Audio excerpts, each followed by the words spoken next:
भक्तन की, श्री वृंदावन धाम की, सतगुरुदेव भगवान की। बसंत जी हरियाणा से। श्री हरिवंश महाराज जी, आपके चरणों में कोटि कोटि प्रणाम। प्रभु जी, बहुत दुखी हूँ, बहुत ही ज्यादा दुखी, हद से ज्यादा दुखी। ऐसा लगता है संसार में मुझसे ज्यादा कोई दुखी नहीं है और आपसे ज्यादा कोई सुखी नहीं है महाराज जी। महाराज जी नहीं यार, हमारी तो दोनों किडनी फेल है यार। आप मन से बहुत सुखी हो, मुझे नहीं लगता दुनिया में आपके ऐसा कोई सुखी होगा, खुश होगा। आखिर ये बात तो मानते हैं इसलिए मानते हैं कि हमारा मन एक ही रास्ता पकड़े हुए है, श्री जी के चरणों की तरफ, और उनकी कृपा से बस उन्हीं की तरफ बढ़ता रहे। और वो है आनंद स्वरूप, वो है परमानंद स्वरूप, वो है प्रेमानंद स्वरूप। तो वही आनंद अंदर स्फुरित होता रहता है। जब हम संसार का आश्रय लेते हैं तो दुख ही दुख है। इसका नाम क्या है शास्त्र में जानते हो? दुखालयम। ये दुख का घर है, इसमें जो कुछ मिलेगा वो दुख ही देने वाला मिलेगा, दुखालयम।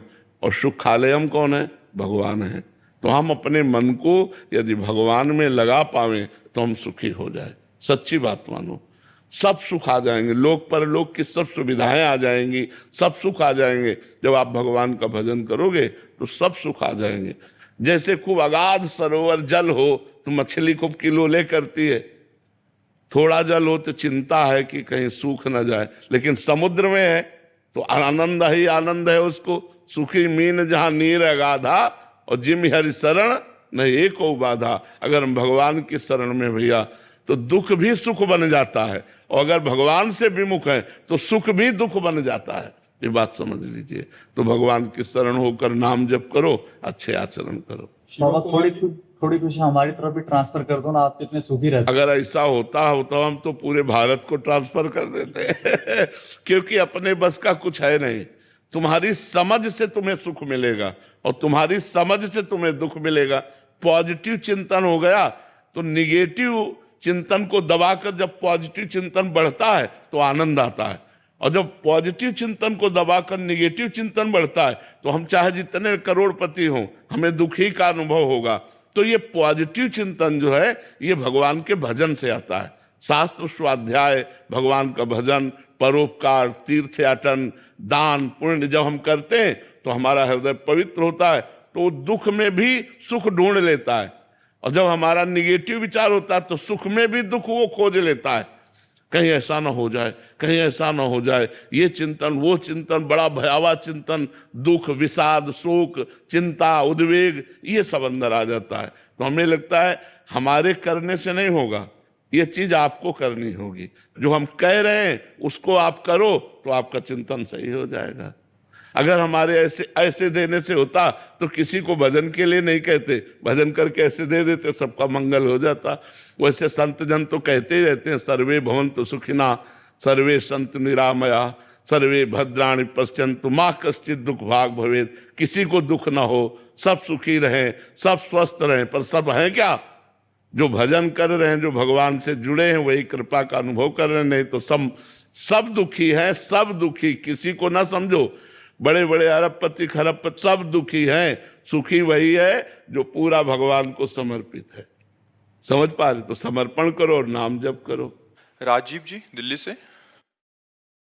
राधे राधे महाराज जी। महाराज जी, आपके चरणों में कोटि कोटि प्रणाम। महाराज जी, भगवान एवं देवता जी में क्या फर्क है? कोई फर्क नहीं, एक ही परमात्मा सब रूपों में विराजमान है। पहला उत्तर, एक ही परमात्मा सब रूपों में विराजमान है।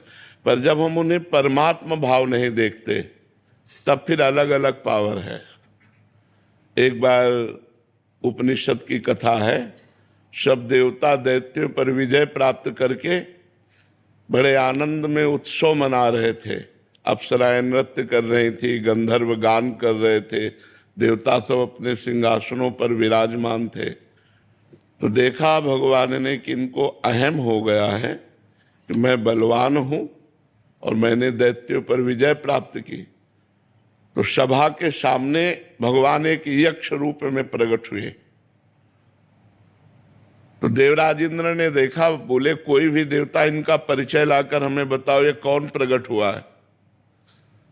तो सबसे पहले वायुदेव प्रकट हुए। बहुत बलवान देवता है, विश्व में वायुदेव से बढ़कर कोई बलवान नहीं। जैसे वायुपुत्र हनुमान, पवन पुत्र हनुमान है ना, तो सबसे बड़े बलवान वायु देवता। जैसे उनके पुत्र भीम, तो बल की अगाध महिमा वायु देवता की है। और हम सब वायु देवता से ही जीवित हैं, सबके प्राण वायु से ही तो संचलित हैं।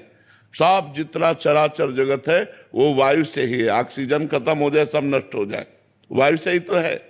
तो वायु देवता खड़े हुए और कहा मैं इनका परिचय लाता हूं। तो वायु देवता गए और कहा यक्ष तुम कौन हो? तो उनका हम तो अपना परिचय बाद में बताएंगे, पहले आप बताएं आप कौन हैं। बोले मैं पवन हूं, वायु। ठीक है, क्या है आप में क्षमता? तो उनका क्षमता ऐसी कि मैं पूरे त्रिभुवन को तिनके के समान उड़ा सकता हूं। तो एक तिनका प्रकट किया और कहा उड़ा के दिखाओ। अब वायु देवता से तिनका उड़ाने की बात, वो तो ब्रह्मांड उड़ा दे, लेकिन तिनका नहीं उड़ा। कहा पूरी ताकत लगाओ। वायु देवता पूरी ताकत लगा के हार गए, तिनका ऐसे से ऐसे नहीं कर पाए। आए और बैठ गए। देवराज इंद्र ने कहा कौन है? बोले असमर्थ रहा उनका परिचय प्राप्त करने में। दूसरा देवता अग्निदेव प्रकट, उनका मैं अभी परिचय लेकर आता हूं। उनके पास गए और कहा आप कौन हैं? तो उनका आप कौन हैं?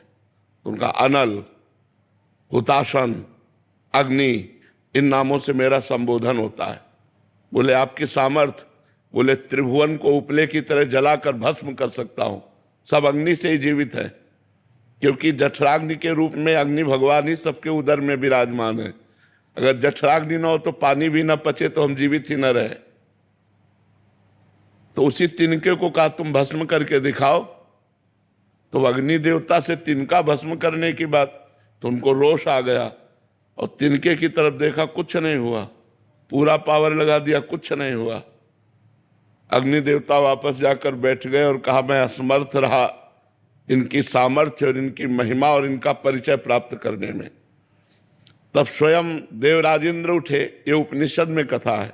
देवराजेंद्र उठे और उठ करके जे ही गए सो यक्ष अंतर ध्यान हो गए।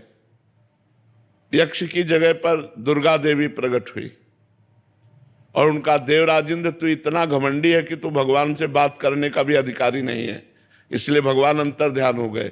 वो यक्ष रूप में भगवान थे। तो इतना समझ ले तेरे वायु देवता में इतनी सामर्थ्य नहीं कि तिनका उड़ा सके, अग्नि देवता में इतनी सामर्थ्य नहीं कि तिनके को भस्म कर सके। सब भगवान की सामर्थ्य से युक्त हो। घमंड मत करो, भगवान ही तुम्हारे अंदर अपनी सामर्थ्य प्रकट करते हैं, तब तुम अपना कार्य कर सकते हो। तो वैसे सब देवता भगवान के स्वरूप हैं, पर जब अलग हम देखते हैं तो उनकी सामर्थ्य एक सीमा में है और भगवान असीम सामर्थ्यशाली है। देवता मोक्ष नहीं प्रदान कर सकते, देवता एक सीमित फल प्रदान करेंगे। जितनी आप आराधना करोगे उतना ही फल आपको प्राप्त होगा। देवता एक दुकानदार जैसे आपकी दुकान में जो सामान है हम पैसा दे तो उतना ही दोगे, इसके अलावा नहीं दोगे।